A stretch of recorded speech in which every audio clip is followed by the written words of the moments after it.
Hey everyone, and welcome to This Explainer.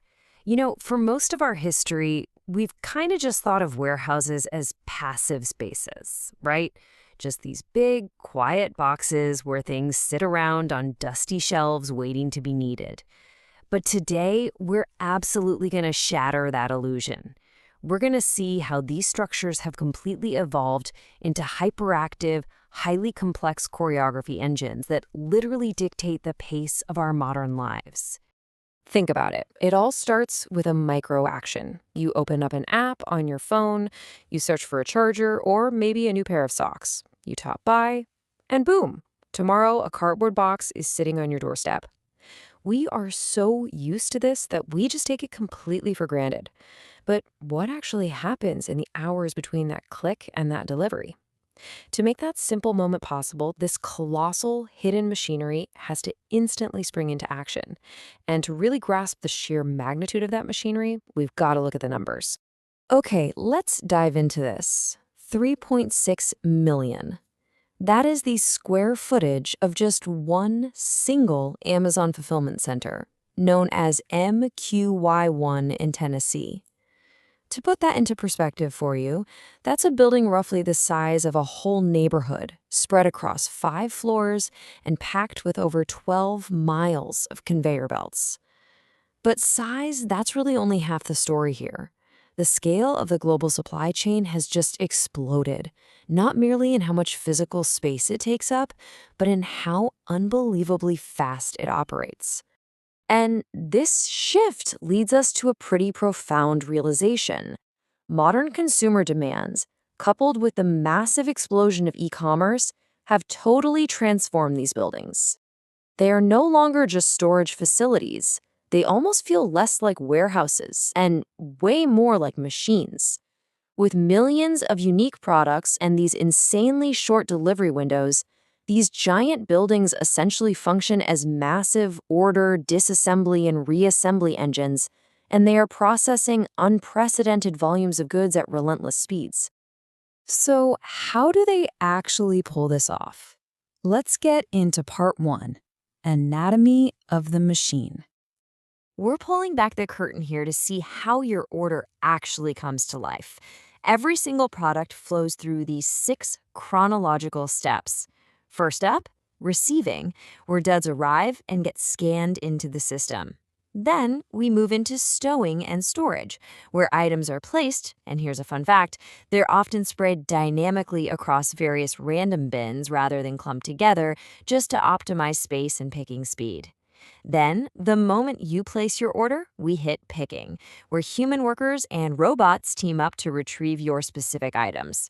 Next is packing, which turns that loose inventory into a perfectly optimized parcel.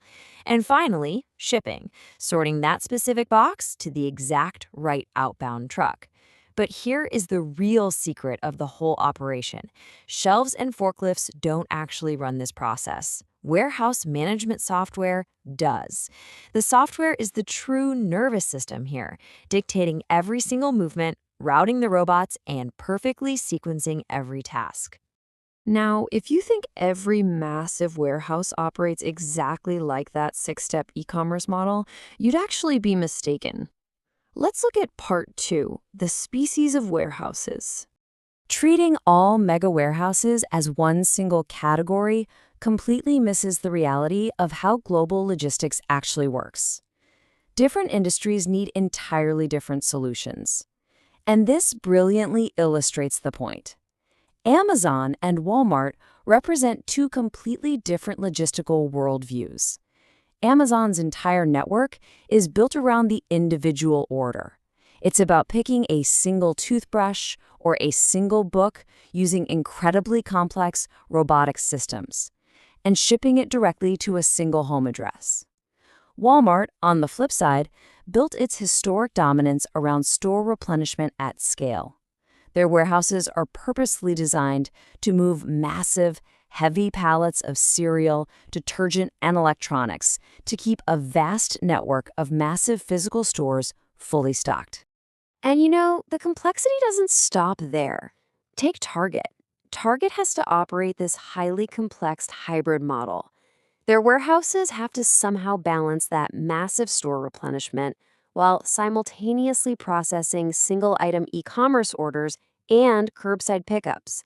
It's a logistical juggling act. Then you have Costco, whose entire retail identity is essentially just the logic of warehousing itself. Their logistical worldview focuses on a narrowly curated bulk inventory that's designed for incredibly fast turnover and absolute minimal waste. What this all really proves is that just knowing the square footage of a building tells you almost nothing about the operational puzzle going on inside. Let's zoom out to the macro level for a second. Long before a product ever reaches a retailer's distribution center, it usually lands in a port warehouse. These are massive intermodal hubs, and they act as crucial shock absorbers for the entire global economy. Imagine a huge cargo vessel arriving with 10,000 shipping containers.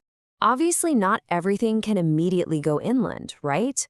Port warehouses absorb all that complexity. They act as pressure valves, stabilizing the import economy during sudden demand surges or totally unexpected supply chain disruptions. And then we have the specialized giants. Storing and shipping a folded t-shirt is one thing, but what if you have to move a tire? Tire warehouses deal with awkward, super heavy circular inventory that just eats up huge amounts of cubic space. Or think about automotive parts warehouses. They handle extreme complexity. We're talking hundreds of thousands of unique parts where just one missing piece causes incredibly expensive vehicle downtime.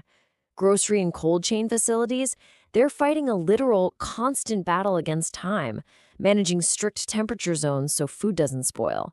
And pharmaceutical warehouses operate under unbelievably strict medical regulations, where things like temperature control and heavy security literally impact human lives.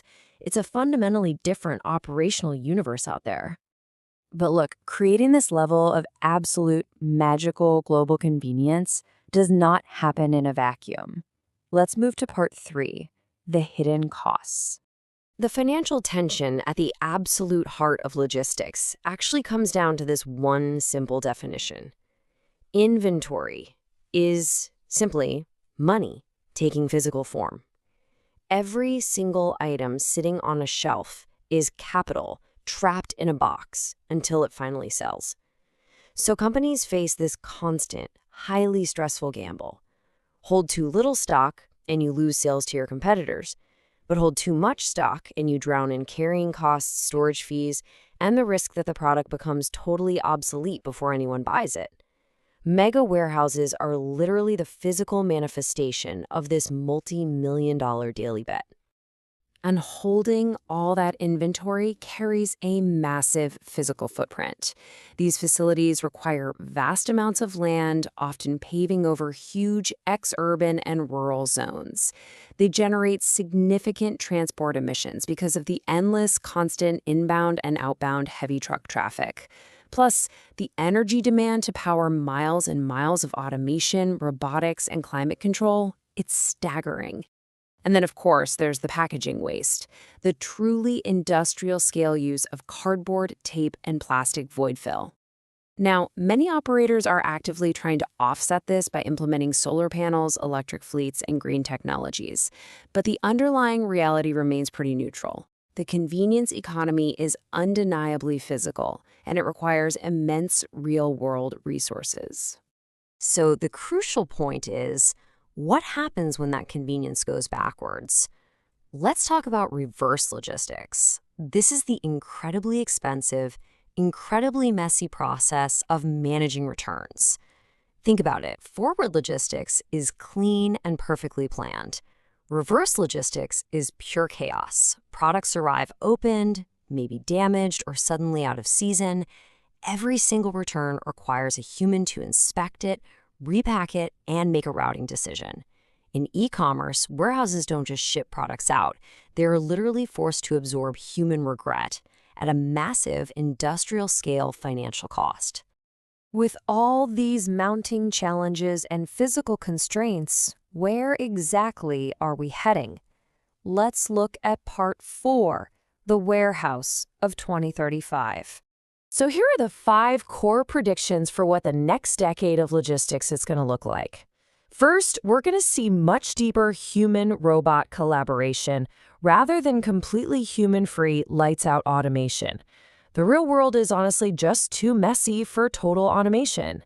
Second, as land gets scarcer, expect taller vertical logistics buildings pushing upward right near dense urban centers. Third, a huge rise in localized micro-fulfillment hubs that handle rapid, everyday deliveries right inside our neighborhoods. Fourth, and this is wild, predictive AI that actively positions stock near your house before you even place the order. And finally, facilities acting as strategic defense systems, basically massive buffers built specifically to survive global shocks, climate events, and supply chain breakdowns. Because the ultimate holy grail for these companies isn't just reacting faster, it's predicting your order before it even exists. As we wrap up this explainer, I really want to leave you with this thought. These massive, windowless gray boxes that just sit out on the edges of our highways, they are the choreography engines for modern life. They store the pace of our expectations. The grand paradox of the mega warehouse is that its ultimate measure of success is its complete and total invisibility to you and me. If it works perfectly, we literally never even think about it. So the next time a package arrives instantly at your front door, stop for just a second and ask yourself, what massive, invisible, planetary scale machine just moved just for you? Thanks so much for joining me today, and I'll see you in the next explainer.